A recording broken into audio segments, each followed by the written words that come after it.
भारत ने एक ऐसी मिसाइल का सफल परीक्षण किया है जिसके आगे ब्रह्मोस और अग्नि मिसाइल भी कहीं नहीं ठहरती, जिसकी रेंज में पाकिस्तान के साथ साथ पूरा का पूरा चीन भी होगा। और इस रेंज की हाइपरसोनिक मिसाइल के नाम की बात करें तो यह है K6, जो कि एक SLBM मिसाइल है, जो अपने आप में अकेली ऐसी मिसाइल होगी जो हाइपरसोनिक तो होगी ही और सबमरीन से भी लॉन्च की जा सकेगी। इस धरती पर जितने भी प्रकार की मिसाइलें हैं, जितनी भी टेक्नोलॉजी है, उन सबको डीआरडीओ ने इसके अंदर डालने का बेहतरीन काम किया है। वो कैसे? तो दरअसल ये K6 कोई साधारण मिसाइल नहीं है। इसके अंदर है MIRV कैपेबिलिटी, यानी कि multiple independent re entry vehicle. एक लाइन में इसका अर्थ समझने का प्रयास करें तो इसका मतलब मिसाइल तो एक है, लेकिन किसी भी दिशा में अलग अलग जगहों पर हमला करने की क्षमता इस एक ही मिसाइल के अंदर होगी। आप 5 से लेकर 10 परमाणु बम लगा सकते हैं, जो दुश्मन के अलग अलग शहरों को तबाह कर सकते हैं, या फिर अलग अलग देशों तक भी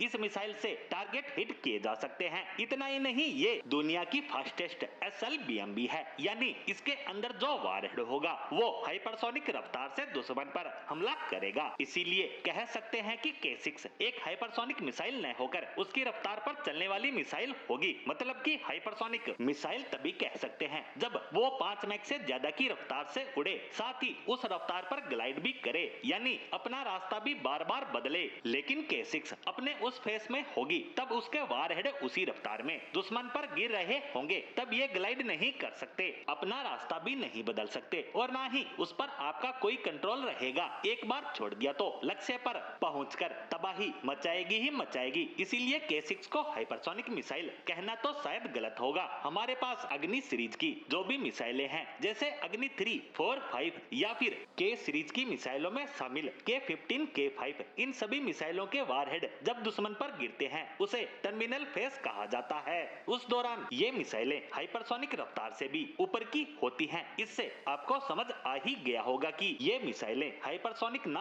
होते हुए भी उसी के समान बेहद खतरनाक है। वहीं इसकी रेंज की बात करें तो इसकी रेंज होने वाली है 8000 किलोमीटर से भी प्लस, यानी अब तक की हमारी सबसे अधिक रेंज की मिसाइल यही होने वाली है। यानी भारत की पहुंच यूरोप, ब्रिटेन, अमेरिका तक की हो जाएगी। साथ ही ये मिसाइल पनडुब्बी से छोड़ी जाती है तो इसकी रेंज और ज्यादा बढ़ जाती है, क्योंकि पनडुब्बियां पानी में रहते हुए दुश्मन के बेहद करीब तक जाकर हमला करने में सक्षम होती है। ऐसे में भारत की इस खतरनाक मिसाइल की जद में लगभग पूरा विश्व होगा। इसके साथ साथ भारत सभी प्रकार की टेक्नोलॉजी, सभी प्रकार की खूबियां इसमें डाल चुका है, ताकि इसको अपनी सबसे बेहतरीन मिसाइलों में से एक बनाया जा सके और जिसका तोड़ किसी भी देश के पास ना हो।